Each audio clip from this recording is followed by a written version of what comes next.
सभी को नमस्कार।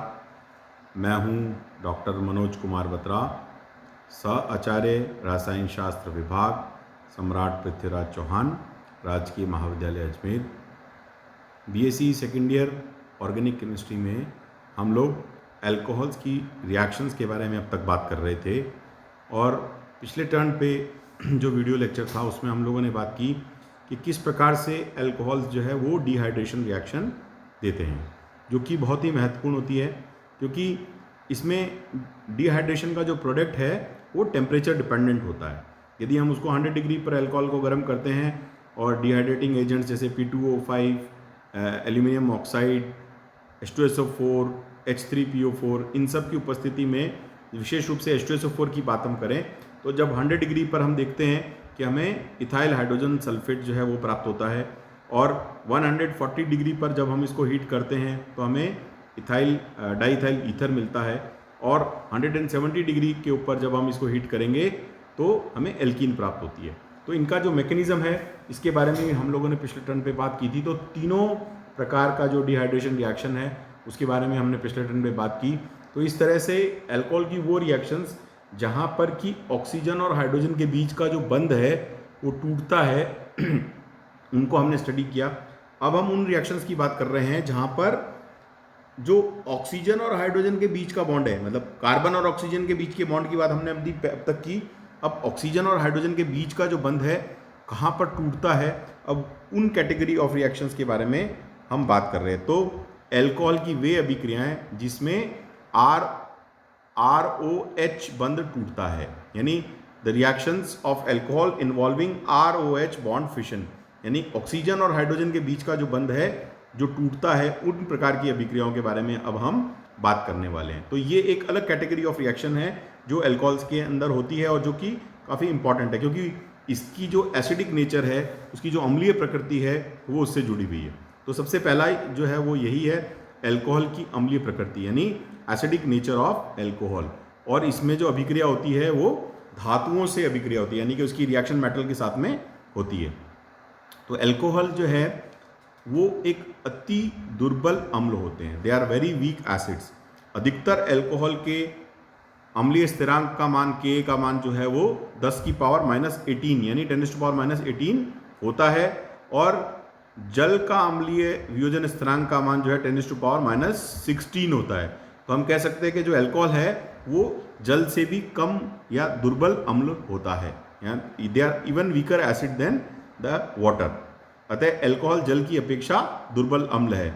ये टर्मिनल एल्काइन यानी कि जो टर्मिनल एल्काइन होती है जिसमें लास्ट कार्बन के ऊपर हाइड्रोजन उपस्थित होता है, उसका जो K का मान होता है वो 10⁻25 होता है और अमोनिया जिसके K की वैल्यू 10⁻34 होती है उससे भी अधिक दुर्बल, मतलब ये जो दोनों हैं एंटिटीज हैं टर्मिनल एल्काइन और अमोनिया, ये अल्कोहल के कंपैरिजन में ये ज़्यादा जो है दुर्बल अम्ल होती है या अल्कोहल इनके कंपैरिजन में एक प्रबल अम्ल की भांति व्यवहार करता है। तो हम ये कंपैरिजन जो है वो एसिड डिसोसिएशन कांस्टेंट के बेसिस पे कर सकते हैं। तो हम देखते हैं कि अल्कोहल जो है वो एसिड डिसोसिएशन कांस्टेंट के बेसिस के ऊपर पानी से तो कम अम्लीय है, लेकिन बाकी अमोनिया है, एल्काइंस है, इनसे जो है अधिक अम्लीय होता है। मतलब it is more acidic then ammonia and alkyne but less acidic then water.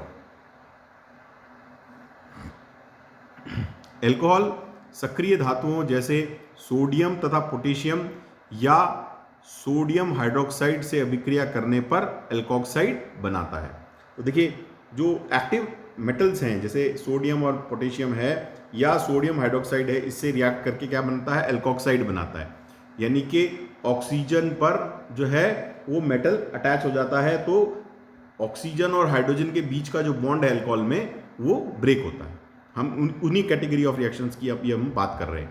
तो रिएक्शन में जैसे देखेंगे 2ROH + 2Na gives 2RO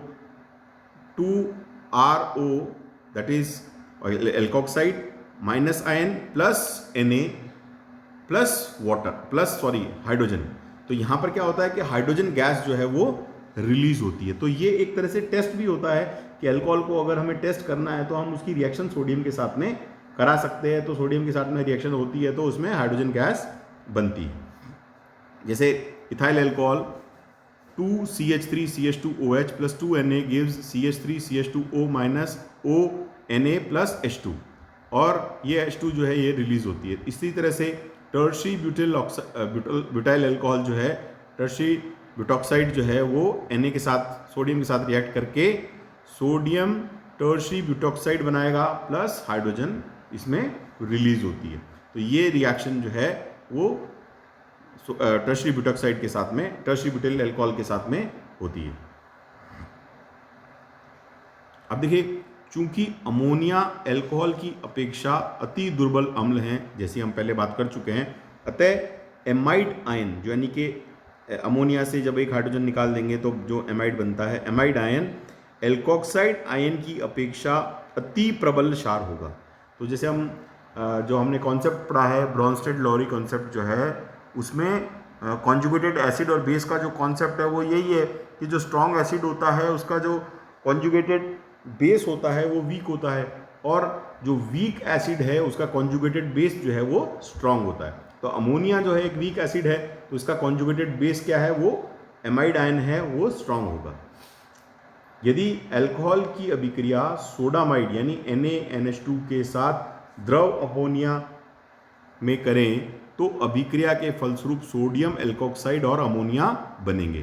तो ROH प्लस NaNH2 इसकी रिएक्शन कराएंगे तो सोडियम एल्कोक्साइड प्लस अमोनिया इसमें हमें प्राप्त होगी। अल्कोहल की अपेक्षित अम्लीयता का क्रम निम्न प्रकार होता है। इनकी जो रिलेटिव एसिड स्ट्रेंथ है देखिए वो किस प्रकार होती है।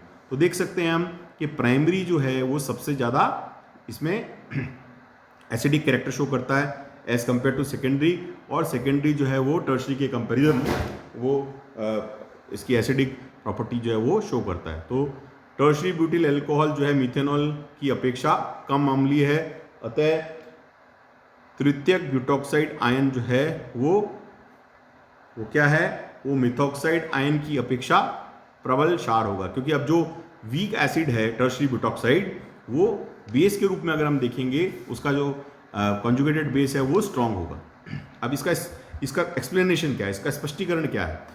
चूंकि एल्किल समूह का प्लस आई प्रभाव होता है, अतः प्राथमिक से तृतीयक अल्कोहल की ओर जाने पर CO बंध के इलेक्ट्रॉनों का ऑक्सीजन परमाणु विस्थापित अधिक होगा। इसको निम्न प्रकार प्रदर्शित कर सकते हैं। तो जैसे हम देखते हैं कि कार्बन और ऑक्सीजन के बीच का जो बॉन्ड है उसके अंदर ऑक्सीजन का जो बॉन्ड है वो ऑक्सीजन और हाइड्रोजन के बीच का बॉन्ड वो है वो कितना आसानी से टूटेगा, उसी बेसिस पर उसकी एसिडिक स्ट्रेंथ होगी। तो जितना टर्शरी ब्यूटॉक्साइड है, जो टर्शरी ब्यूटाइल अल्कोहल होता है या सेकेंडरी होते हैं जो अल्कोहल्स होते हैं, उसमें आर्ग इफेक्ट ज़्यादा होने से क्या होता है, जो ऑक्सीजन और हाइड्रोजन के बीच का बंध है उसका जो इलेक्ट्रॉन है वो ऑक्सीजन की तरफ डिस्प्लेस नहीं होते, इसलिए क्या होता है कि वो बंध जो है आसानी से नहीं टूट पाता, तो इसलिए अम्लीय गुण जो है वो कम हो जाते हैं। तो टर्शरी ब्यूटाइल अल्कोहल या जो टर्शरी अल्कोहल्स होते हैं वो कम एसिडिक हो जाते हैं as compared to primary alcohols. देखिए इसमें देख सकते हैं CH3CH2OH। फिर उसके बाद में हम सेकेंड वाला जो है उसमें हमने सेकेंडरी अल्कोहल में एक CH3 और जोड़ दिया, टर्शरी में एक CH3 और जोड़ दिया। तो इस तरह से 3 कार्बन के साथ में 3 CH3 ग्रुप जुड़े हुए हैं। इस प्रकार से हम कह सकते हैं कि ये जो OH ग्रुप जो है वो OH ग्रुप जो है वो उसके अंदर से ऑक्सीजन से हाइड्रोजन की तरफ इलेक्ट्रॉन का ट्रांसफर जो है वो टर्शरी अल्कोहल में ज़्यादा हो रहा है। तो इसलिए ऑक्सीजन और हाइड्रोजन के बीच का बॉन्ड है ये टर्शरी अल्कोहल में कमज़ोर नहीं होता, इसलिए ये ब्रेक नहीं होगा, इसलिए इसका आयनन जो है, इसका आयनाइजेशन जो है वो कम होगा। इसको हम प्लस आई इफेक्ट के बेसिस पे समझ सकते हैं। तो देखिए इस प्रकार ऑक्सीजन परमाणु पर ऋण आवेश बढ़ने पर OH बंध का आयनन कम होता है, जैसे हमने बात की, और OH बंध से जो H+ यानी प्रोटॉन के पृथक्करण की जो सुगमता है वो घटती है, इसलिए अल्कोहल की अम्लीयता का क्रम जो है वो क्या होता है, वो होता है primary is to secondary is to tertiary, यानी कि प्राइमरी सबसे ज़्यादा स्ट्रांग है, सेकेंडरी उसके बाद और टर्शरी उससे कम। यदि बीटा प्रतिस्थापित अल्कोहलों पर विचार करें तो प्रतिस्थापित समूह का -I प्रभाव बढ़ने पर एल्कोहल के अम्लीय गुण बढ़ते हैं, क्योंकि कार्बन ऑक्सीजन बंध के ऑक्सीजन पर इलेक्ट्रॉन घनत्व कम हो जाता है, जिससे OH बंध के इलेक्ट्रॉन का O परमाणु की ओर विस्थापन बढ़ जाता है, जिससे प्रोटॉन की उपलब्धता बढ़ जाती है। तो जैसे जैसे हम देखेंगे -I इफेक्ट बढ़ेगा, वैसे वैसे कार्बन जो है उसकी तरफ इलेक्ट्रॉन जो है वो कार्बन अपने तरफ इलेक्ट्रॉन को खींचेगा, तो ऑक्सीजन की तरफ के जो इलेक्ट्रॉन है वो भी इसकी तरफ खींचे जाएंगे, और परिणाम स्वरूप बीटा पोजीशन पर यदि कोई -I इफेक्ट लगा है तो उसके कारण से जो ऑक्सीजन और हाइड्रोजन के बीच का बंध है वो सुगमता से आयनित होगा, यानी प्रोटॉन जो है वो और इजीली अवेलेबल होगा। तो इस तरह से उसकी जो प्रोटॉन डोनेटिंग टेंडेंसीज हैं वो बढ़ जाएंगी। एल्कोहल जो है उसकी ग्रिग्नार्ड रिएजेंट के साथ जो रिएक्शन है उसकी बात हम करेंगे। एल्कोहल ग्रिग्नार्ड अभिकर्मक के साथ भी अम्लीय प्रकृति प्रदर्शित करते हैं। ग्रिग्नार्ड अभिकर्मक में कार्बन और मैग्नीशियम बंध की ध्रुवीय प्रकृति के कारण कार्बेनियम की भांति व्यवहार करते हैं। देखिए अब यहाँ पर हम क्या देखते हैं कि कार्बन और मैग्नीशियम के बीच, यानी मिथाइल मैग्नीशियम आयोडाइड की बात करें या कोई भी हम एल्काइल मैग्नीशियम हैलाइड की बात करें, तो कार्बन और मैग्नीशियम के बीच का बॉन्ड जो है वो पोलर होने के कारण जो है वो ध्रुवीकृत होने के कारण कार्बन जो है उस पर प्लस चार्ज आ जाएगा, और वो एक प्रोटॉन को एक्सेप्ट करके ROH में से वो एल्केन बना लेगा, और बाकी जो माइनस ग्रुप है वो मैग्नीशियम से जुड़कर एक एडक्ट बना लेगा। तो हम क्या कह सकते हैं कि यहाँ पर जो ग्रिग्नार्ड रिएजेंट के साथ जो रिएक्शन हो रही है एल्कोहल की, वो इस कारण से है कि हाइड्रोजन जो है वो अम्लीय प्रकृति का है, इसलिए। तो एल्कोहल की कार्बोक्सिलिक अम्ल के साथ खनिज अम्ल सांद्र H2SO4 या सांद्र HCl की उपस्थिति में अभिक्रिया से एस्टर बनता है। इस अभिक्रिया को हम एस्टरिफिकेशन या एस्टरीकरण कहते हैं। ये हम सब जानते हैं कि एक सामान्य रिएक्शन है कार्बोक्सिलिक एसिड की, जब रिएक्शन अल्कोहल से हम कराएंगे in presence of some acid like H2SO4 और concentrated HCl, then the ester would be formed and the reaction is known as esterification. और साधारणतः अभिक्रिया जो है वो फिशर एस्टरीकरण जो है वो कहलाती है।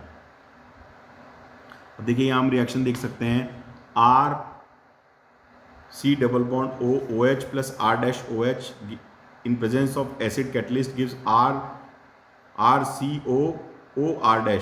यहाँ पर हमको एस्टर प्राप्त होता है प्लस H2O बनता है। अब ये इसका अगर अपन एग्जांपल देखें, एसिटिक एसिड की रिएक्शन इथाइल अल्कोहल से H+ की प्रेजेंस में करेंगे तो इथाइल एसीटेट प्लस वाटर हमें प्राप्त होता है।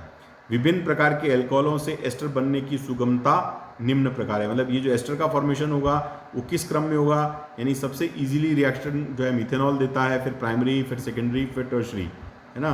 तो ये यहाँ पर हम देखते हैं कि जितना छोटा एल्कोहल है वो उतना आसानी से रिएक्ट करके एस्टर बनाएगा। अभिक्रिया की क्रियाविधि को हम निम्न प्रकार से दिया जा सकता है। अब इसकी अगर हम इसके मैकेनिज्म की बात करें क्रियाविधि की, तो किस प्रकार से है। देखिए एल्कोहल की रिएक्शन एसिड की रिएक्शन H+ से हमने कराई तो H+ ऐड हो जाएगा और RCOH हमें प्राप्त होगा। फिर यहाँ पर क्या होता है, यहाँ पर हम देखते हैं कि सेकंड एल्कोहल का मॉलिक्यूल जो है वो इस पर अटैक करता है। यानी पहले तो हमने एसिड के ऊपर प्लस H+ को यानी एक प्रोटॉन को ऐड किया जो कि हमें एसिड से प्राप्त हुआ, और उसके बाद जो है जो एल्कोहल है वो उस पर अटैक करेगा और एल्कोहल के अटैक करने से ये प्लस आयन बनेगा। और फिर हम देखते हैं कि उसमें से H+ आयन जो है वो ऑक्सीजन से दूसरे ऑक्सीजन पर ट्रांसफ़र हो जाएगा और यहाँ से एक वाटर मॉलिक्यूल जो है प्लस H2O के रूप में माइनस H2O के रूप में अलग हो जाएगा। फिर जो ऑक्सीजन के ऊपर हाइड्रोजन उपस्थित है उसमें से वो हाइड्रोजन जो है उसको हटाने के बाद में हमें एस्टर प्राप्त होता है। तो इस तरह से हम क्या देखते हैं कि ये एक पहले H+ का एडिशन होता है, उसके बाद में उसका रेजोनेंस स्टेबलाइजेशन होता है, फिर उसके ऊपर अल्कोहल एंटिटी का अटैक होता है, फिर उसके अंदर कैटायन स्पीसीज बनती है, उसमें से वाटर निकलता है और लास्ट में H+ आयन निकलने के बाद में एक एस्टर हमें प्राप्त होता है। ठीक है, तो ये कह रहे हैं कि विपरीत अभिक्रिया एस्टर से अम्ल उत्प्रेरित जल अपघटन की क्रियाविधि को प्रदर्शित करती है। अगर अपन इसको रिवर्स रूप में देखें तो देखिए एस्टर का जब हाइड्रोलिसिस होता है तो एस्टर के हाइड्रोलिसिस से हमें क्या प्राप्त होता है जिससे वो एस्टर बना है। तो हमने एस्टर बनाया था एसिड के साथ में और अल्कोहल के साथ में। तो एस्टर का हाइड्रोलिसिस करने पर एसिड कंडीशन में हमें एसिड मिलता है और अल्कोहल मिलता है। तो वही एंटिटी जो है वो हमें इसके रिवर्स रिएक्शन में हम उसको देख सकते हैं। फिर हम नेक्स्ट रिएक्शन लेते हैं जो है एसिटिलीकरण यानी कि एसिटलाइजेशन। अब देखिए यहाँ हमने रिएक्शन क्या देखी थी, यहाँ हमने देखा था कि अल्कोहल की रिएक्शन एसिड के साथ में, लेकिन एसिड के साथ में के अलावा कुछ एसिड डेरिवेटिव्स के साथ में भी कराई जाए रिएक्शन तो उससे भी हम देखते हैं कि एस्टर का निर्माण होता है। तो अल्कोहल की एसिल क्लोराइड अथवा अम्ल एनहाइड्राइड से अभिक्रिया पर भी जो है वो हमें एस्टर जो है वो बनता है, और यह अभिक्रिया जो है वो एसिटिलीकरण कहलाती है। जो ये रिएक्शन है वो कहते हैं एसिटलाइजेशन रिएक्शन है। इसमें क्या होता है, RC double bond OCl plus R-OH gives RCO OR dash plus HCl। यहाँ पर हमें एस्टर एंटिटी मिलेगी जिसमें से जो R ग्रुप है वो अल्कोहल में से ट्रांसफ़र होता है, यानी कि जो R- ग्रुप है वो अल्कोहल का यहाँ से ट्रांसफ़र होता है। इसी प्रकार रिएक्शन जो है CH3COCl और इथाइल अल्कोहल के साथ रिएक्शन होती है तो वो हमें CH3CO OC2H5 मिलता है और HCl हमें प्राप्त होता है। यहाँ पर ये फर्स्ट रिएक्शन जो हमने देखी है इसका एग्जाम्पल है, यानी कि एसिटाइल क्लोराइड की रिएक्शन एसाइल क्लोराइड की रिएक्शन इथाइल अल्कोहल से कराएंगे तो हमें इथाइल एसीटेट और HCl प्राप्त होता है। तो यहाँ पर बाई प्रोडक्ट के रूप में हमें HCl प्राप्त होता है। सेकेंड रिएक्शन में जैसे हम एनहाइड्रेट के साथ रिएक्शन कराते हैं तो एनहाइड्रेट और अल्कोहल की रिएक्शन से हमें एस्टर मिलता है और एसिड प्राप्त होता है। और हम एग्जाम्पल देखते हैं एसिटिक एनहाइड्राइड के साथ में रिएक्शन होगी इथाइल अल्कोहल की तो ethyl acetate plus acetic acid हमें प्राप्त होता है। तो ये जो दोनों रिएक्शंस हैं जो हमने देखी हैं ये बहुत ही महत्वपूर्ण रिएक्शन है जो कि इसके